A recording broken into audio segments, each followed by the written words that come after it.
Every player can imagine himself winning. They close their eyes, they can see it. That unbelievable play, that last-second shot. They have dreams of greatness.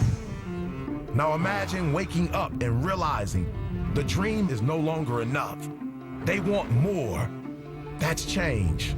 It's realizing that a great dream is not as good as a great memory. The dream can be had by anyone. The memory must be made. For men who measure their lives in NBA seasons, change is the difference you see from game to game, quarter to quarter, second to second. It makes you see each season as the only season, the next ring as the only ring. I'm not fading into the shadows. I'm not going anywhere. We're going to be there again. Those are the guys who understand change, who understand then versus now. The White Hour, then uncertainty was his only certainty. Now, a chance for a place in history. The Nets, then the address was different. Now, new life with an old spirit. LeBron James, then the talk was what he can't do. Now, the talk is, what can't he do? That's the power of change.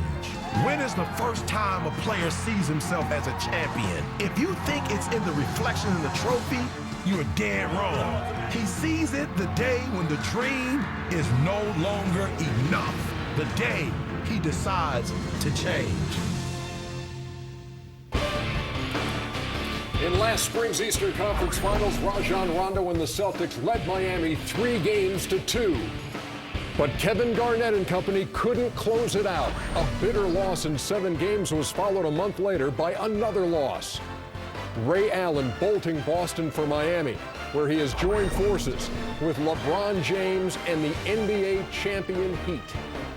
And now on opening night, these Eastern Conference heavyweights go toe-to-toe on TNT. I stay on course. We are making our way towards the tip-off in Miami. Celtics and Heat. Before that, the ring ceremony. You'll see it live at the bottom of the hour. And LeBron James getting his long-awaited first ring.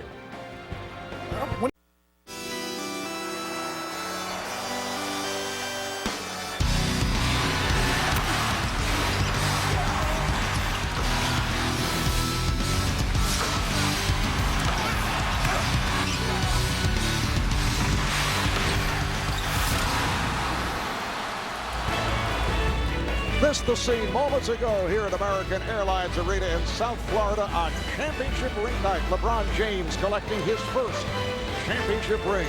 For Dwayne Wade, it is his second. It's been a coronation for the Heat, but now it is on to year 3 of the Big 3 era.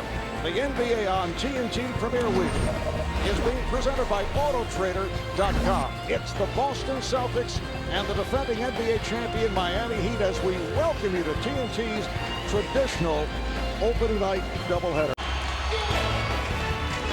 Welcome back to Miami as we check out the starting lineups. And first, a look at the Boston Celtics. Doc Rivers calls this his Brandon Bass lineup. He has 3 possible lineups that'll go with throughout the season. You see Paul Pierce, 10-time All-Star, along with Bass and Garnett. Up front, new addition Courtney Lee with the spectacular Rajon Rondo. And for the Miami Heat, what a season for LeBron James. Comes off a remarkable year. MVP of the regular season, MVP of the finals, leading scorer in the league. Up front with Shane Battier and Chris Bosh, Mario Chalmers, and Dwayne Wade in the backcourt. What a strange feeling it has to be for Ray Allen with his former team that lost to the Heat in Game 7 of the Eastern Conference Finals, back in their locker room while Ray is out there with a celebrating Miami team. Ray says he hasn't exactly made the emotional disconnect as of yet because, as he put it, his 5 years with Boston were such a wonderful experience. Well, he referred to his teammates, his current Miami teammates this week, as them. He said, I'm happy for them. You know, they deserve this. So he clearly hasn't felt part of the team yet, and it's going to take some time.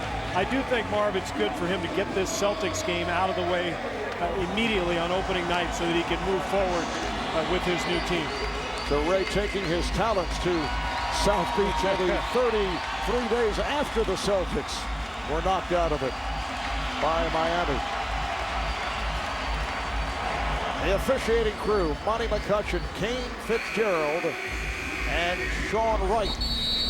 Boston 3-5 in the preseason. Doc Rivers saying it was a so-so preseason, but he feels very good about his team. And Miami at 4-4, including a trip to China. In fact, the Celtics also went overseas, lost to a Turkish team, and then won in Milan. Of course, preseason records mean nothing. We know that. I think the key is, are your players ready? Have you put in some good performances? Is everybody healthy and in shape?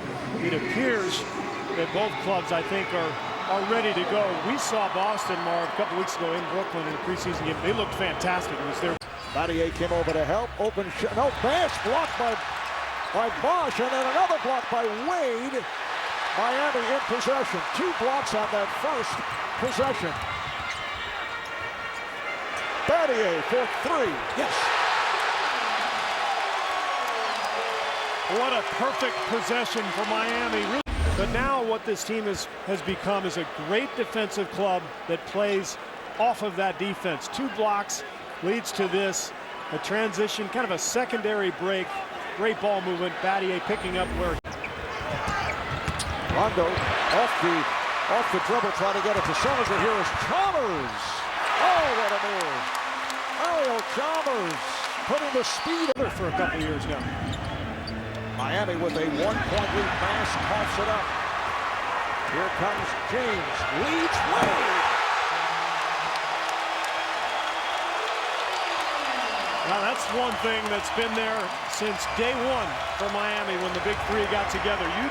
Now you have a lethal backcourt defensively, but if you turn the ball over, it doesn't matter how good you are defensively, you're going to give up a transition hoop to either Wade or LeBron. Just before Ray Allen takes the floor, a hug from his former coach, Doc Rivers. Kind of a cold reception from he's saying, who just hit me on the shoulder? That's KG though, right? Kevin Garnett said he lost Ray Allen's phone number. He said does not plan on giving him a call. There were several Celtics upset as Allen fires and hits at the shot clock buzzer on his first. Also checking in for the first time as a member of the Miami Heat. And this obviously is what Ray Allen brings to this team, more of another 3-point shooter. You know, Miami was not a the backcourt. They have Green with Sullinger.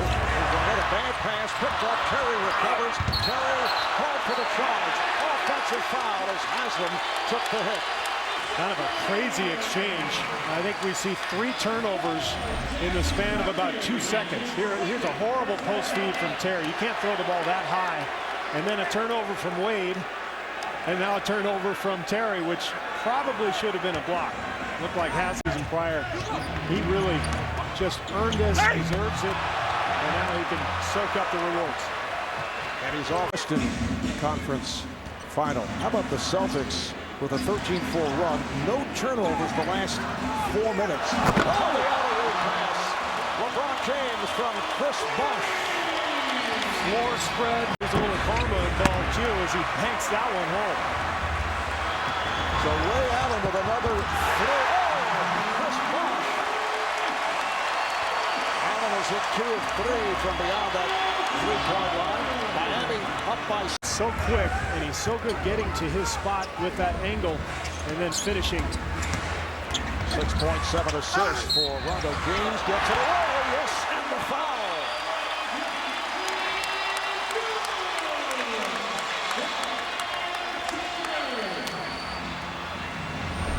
Really is something, Marv, to really see the evolution of this Miami team as LeBron finishes there. But think about this club the last 2 years. They were in a constant battle. Added depth for Boston on the bench should help guys like Pierce offensively. Green tried to extend and was turned back. Here comes LeBron. tackle.